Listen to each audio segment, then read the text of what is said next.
नमस्कार, आपका स्वागत है। मित्रों, महिला हो या पुरुष, दोनों ही रात में इन 4 अंगों पर तेल जरूर लगाना। हम आपको एक ऐसा अंग बताएंगे जिस पर काफी लोग तेल लगाने से शर्माते हैं, और आप सभी लोग जानते ही हैं, जिसने की शर्म उसके फूटे कर्म। जी हाँ मित्रों, शरीर के इन 4 अंगों पर तेल लगाने से आपका शरीर स्वतः अपनी सारी बीमारियों को नष्ट कर देगा, यानी कि वो खुद ठीक कर लेगा। तो वो 4 अंग कौन कौन से हैं और कौन सा तेल लगाना चाहिए, ध्यान से सुनना इस बात। शरीर की इन 4 अंगों में से जो एक अंग है, वो ऐसा अंग है जहां पर आपको तेल लगाना जरूर चाहिए। आप सभी लोगों ने सुना होगा, जिसने की शर्म उसके फूटे कर्म। ये बात बिल्कुल सही है, आपको बिल्कुल भी शर्म नहीं करना है। जो लोग इस वीडियो को छोड़कर जाना चाहते हैं, वो अभी ही चले जाएं, क्योंकि ये जानकारी बहुत ही महत्वपूर्ण और लाभकारी है। हो सके तो सारे काम छोड़कर आज अपने शरीर के लिए इस वीडियो को ध्यान से सुन लेना। महिला हो या पुरुष हो, बस इन 4 अंगों में तेल लगाने से आपकी थकान कम हो जाएगी, और मित्रों, आपको पूरी रात अच्छी नींद आएगी। ये जो हम 4 अंग आपको बताने जा रहे हैं, महिला और पुरुष दोनों को ही इन 4 अंगों में तेल लगाना है। कोई भी महिला या पुरुष जो आज हम आपको बताने जा रहे हैं, हमारी बातों को हल्के में मत लेना। काफी बार क्या होता है, महिलाएं काफी ज्यादा थकान महसूस करती हैं। ऐसे में इन 4 अंगों पर तेल लगाना शुरू कर दिया तो आपकी थकावट दिनों दिन कम होती चली जाएगी। आज मित्रों, हम आपको जो बताने जा रहे हैं, 4 अंगों में से एक अंग जहां पर आपको जरूर से जरूर तेल लगाना है, उसको बिल्कुल भी नहीं छोड़ना है। और इसीलिए उस अंग को बिल्कुल नहीं छोड़ना है क्योंकि वहां से 72,000 नाड़ियां निकलती हैं और वहीं से ही रोग की शुरुआत होती है। अगर हम उसको बैलेंस कर लेंगे तो हमेशा हम स्वस्थ रहेंगे। इसलिए आपको बिल्कुल भी शर्म नहीं करनी है। 4 अंगों में से इस अंग के ऊपर भी तेल लगाना है, सरसों का, और अभी हम आगे वीडियो में बताएंगे वो कौन सा अंग है। और मित्रों, 4 अंगों में से एक अंग ऐसा है जहां से हमारा पूरा शरीर चलता है, और ये वाला अंग महिला और पुरुष में दोनों में ही पाया जाता है। ये वाला अंग बहुत ही महत्वपूर्ण होता है हमारे जीवन में, और यदि इन 4 अंगों में से इस पर आप रात को सोने से पहले तेल लगा लेते हो तो यकीनन आपको अपनी लाइफ में बहुत फायदा मिलेगा। आपकी रात कभी भी खराब नहीं होगी और आपको थकावट भी बिल्कुल महसूस नहीं होगी। बस तेल लगाने में बिल्कुल भी कमी मत करना। अब यहाँ पर कुछ लोग ऐसे होंगे जो हमारी बातों को हल्के में लेंगे, क्योंकि उन्हें आयुर्वेद की नॉलेज नहीं है, उन्हें ज्ञान नहीं है। इसीलिए जो हम आपको बताने जा रहे हैं, शरीर के इन अंगों में आपके बिना शर्म किया तेल जरूर लगाना है। कोई भी मनुष्य हमारी बातों को बिल्कुल भी हल्के में लेने की भूल ना करे। और इन 4 अंगों में तेल लगाने से पहले सबसे पहले ये उपदेश जरूर सुनना चाहिए। इस उपदेश को सुन के आप अपने जीवन को सफल जीवन बना सकते हैं। मित्रों, भगवान महात्मा बुद्ध का अनमोल विचार। एक दिन एक राजा भगवान बुद्ध के पास आया। बुद्ध के आश्रम में बहुत भीड़ थी। राजा ने भगवान बुद्ध से आग्रह किया कि वो एकांत में कुछ बुद्ध से कहना चाहते हैं। तथागत बुद्ध बोले, सर्वत्र एकांत है, यहीं बोलो। फिर राजा ने कहा कि मैं तथागत संन्यास लेना चाहता हूँ। बुद्ध गंभीर हो गए। वे बोले कि तुम्हें संन्यास होने के लिए दीक्षा के पहले मेरी एक शर्त पालन करना होगा। राजा ने स्पष्ट किया कि जब दीक्षा लेनी ही है और संन्यास होना ही है तो मुझे आपकी सभी शर्तें मंजूर हैं। और फिर तथागत बुद्ध ने आदेश दिया और कहा, अपने कपड़े उतारो, अपने जूते उतारो और नग्न हो जाओ, और इसी नग्न अवस्था में अपने राज्य के राजमार्गों पर स्वयं को जूते मारते हुए चक्कर लगा कर आओ। राजा असमंजस में पड़ गया। तथागत बुद्ध ये क्या कह रहे हैं? मैं एक राजा हूँ, इस तरह से मैं नग्न होकर अपनी ही सड़कों पर कैसे खुद को जूते मारते हुए चक्कर लगाऊं? लेकिन फिर भी राजा को संतुष्ट होना था, तो उन्होंने भगवान बुद्ध की शर्तें मान ली और वे वैसा ही करने के लिए निकल पड़े। राजा ने वैसा ही किया। वो नग्न होकर स्वयं को जूते मारते हुए राजधानी की सड़कों पर दौड़ने लगा। और यहाँ उसके चले जाने पर शिष्यों ने बुद्ध से कहा कि जब हम आपसे दीक्षा लेने आए थे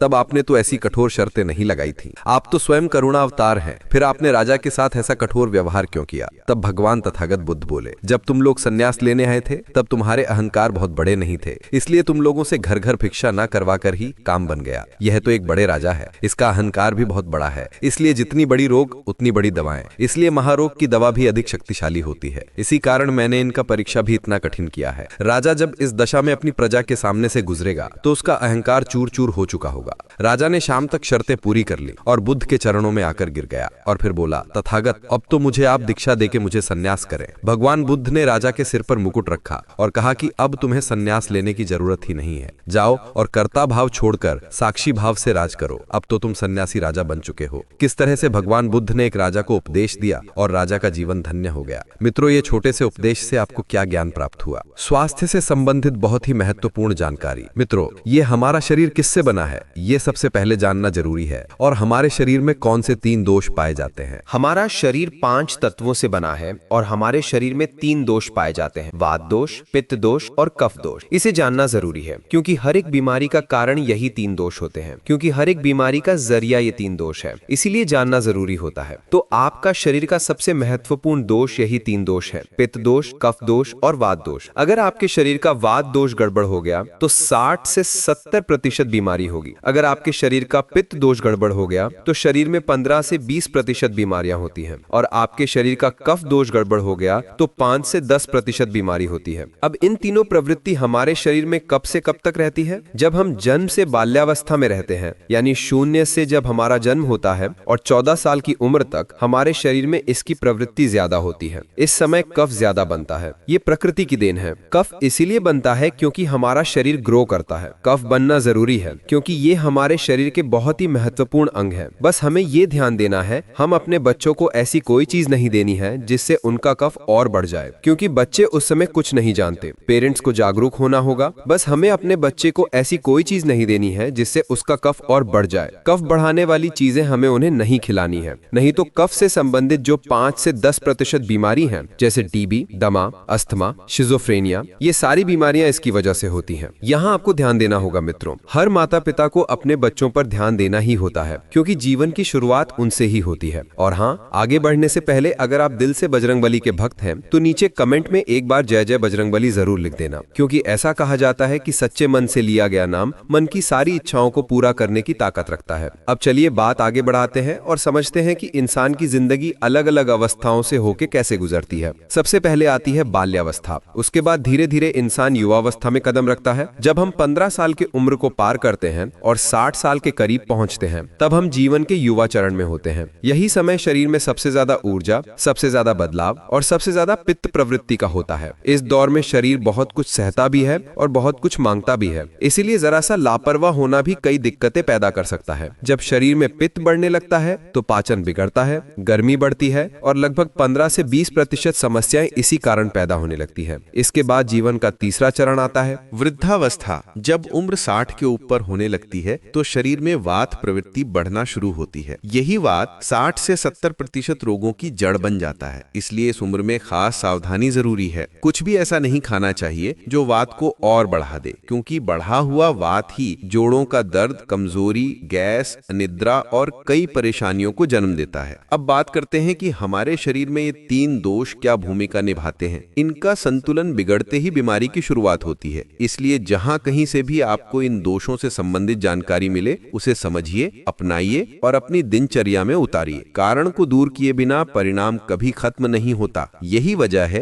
कि क्या खाना है और क्या नहीं, ये समझना सबसे जरूरी है। जो चीज पित्त बढ़ाती है उसे खाने से पित्त बढ़ेगा, जो वात बढ़ाती है उसे खाने से वात बढ़ेगा, और जो कफ को बढ़ाती है वो शरीर को बोझिल कर देगी। इसलिए इन दोषों के अनुसार भोजन और आदतें चुनना बेहद जरूरी है। अब एक और महत्वपूर्ण बात, हमारा शरीर सिर्फ दोषों से ही नहीं बना है, बल्कि 5 तत्वों से भी निर्मित है। इन्हीं तत्वों से मिलकर हमारा शरीर ताकत पाता है। प्रोटीन, विटामिन, खनिज, ये सब इन्हीं तत्वों की श्रेणी में आते हैं। इन तत्वों में कमी आते ही शरीर परेशानियों का घर बन जाता है। कई लोग भगवान को दोष देते हैं कि हमें ये बीमारी क्यों दे दी। मगर सच ये है कि बीमारी भगवान नहीं देता, हम अपनी गलत आदतों से खुद बुलाते हैं। जब प्रकृति कहती है कि समय पर खाओ, सही मात्रा में पानी पियो, भोजन का नियम पालन करो, और हम नहीं करते, तो उसका परिणाम बीमारी के रूप में ही लौटता है। पिज्जा, बर्गर, ज्यादा चाय, ज्यादा चीनी, ये सब शरीर में अम्लता बढ़ाते हैं। पेट में एसिडिटी बढ़ते बढ़ते पाचन तंत्र को बीमार कर देती है, और जब पाचन तंत्र बीमार पड़ता है तो बीमारी की एक लंबी श्रृंखला शुरू हो जाती है। तो ये गश्ती कौन कर रहा है? हम खुद। हमारा मन हमारी जीभ पर काबू नहीं रख पाता और धीरे धीरे शरीर कमजोरी और बीमारियों से भरने लगता है। इसलिए जरूरी है कि हम सही आदतें चुनें और गलत चीजों को छोड़ें। अब बात आती है कि शरीर में कौन सा तेल लगाना चाहिए और कहां लगाना चाहिए। शरीर 4 मुख्य हिस्सों पर विशेष ध्यान मांगता है। पैर का तलवा, नाक, नाभि और सिर, ये चारों जगहें शरीर की हजारों नसों से जुड़ी हुई हैं। अगर सुबह सुबह कोई व्यक्ति नंगे पैर घास पर चलता है तो उसकी आंखों की रोशनी प्राकृतिक रूप से मजबूत बनी रहती है। तलवों में शुद्ध सरसों का तेल लगाने से नसों में गर्माहट घटती है, जिससे नींद गहरी आती है, तनाव दूर होता है और पाचन तंत्र भी मजबूत रहता है। रात को सोने से पहले गुनगुने पानी से पैर धोकर साफ कर लें। जब तलवों में हल्की मालिश की जाती है, चाहे खुद करें या पत्नी से करवाएं, तो केवल 5 मिनट में ही शरीर शांत होने लगता है। ये तरीका उन लोगों के लिए खास मददगार है जो नींद की गोलियां लेते लेते परेशान हो चुके हैं। मालिश की गर्माहट दिमाग को आराम देती है, जिससे अनिद्रा, गुस्सा, चिंता सब कुछ अपने आप खत्म होने लगता है। सुबह उठने पर शरीर हल्का, दिमाग ताजा और भूख सधी हुई लगती है। दूसरा महत्वपूर्ण हिस्सा है नाभि। नाभि के पीछे स्थित त्रिकुटी ग्रंथि शरीर की सबसे ताकतवर ग्रंथियों में से एक है। पुराने समय में बच्चे पैदा होते ही माताएं सबसे ज्यादा नाभि की देखभाल करती थीं। वे बार बार तेल की मालिश करती थीं ताकि हड्डियां मजबूत हों, पाचन ठीक रहे और बच्चा जल्दी से बढ़े। नाभि में रोज रात को शुद्ध सरसों का तेल लगाने से शरीर की कमजोरियां दूर होती हैं, रोशनी तेज होती है, पाचन एकदम सही होता है और दर्द धीरे धीरे खत्म होने लगता है। तीसरा हिस्सा है नाक। नाक में रोज रात को एक एक बूंद शुद्ध देसी गाय का घी डालने से दिमाग को अद्भुत शांति मिलती है। पागलपन जैसी मानसिक परेशानियां भी समय के साथ कम होने लगती हैं। कान के पर्दे में छेद हो तो वो भी धीरे धीरे ठीक होने लगता है। नाक में घी डालने से जुकाम, सर्दी, खांसी जैसी परेशानियां जीवन भर पास नहीं आती। शरीर की कमजोरी खत्म होती है, नींद गहरी आती है और याददाश्त तेज होती है। चौथा हिस्सा है सिर। सिर पर शुद्ध सरसों का तेल लगाकर मालिश करने से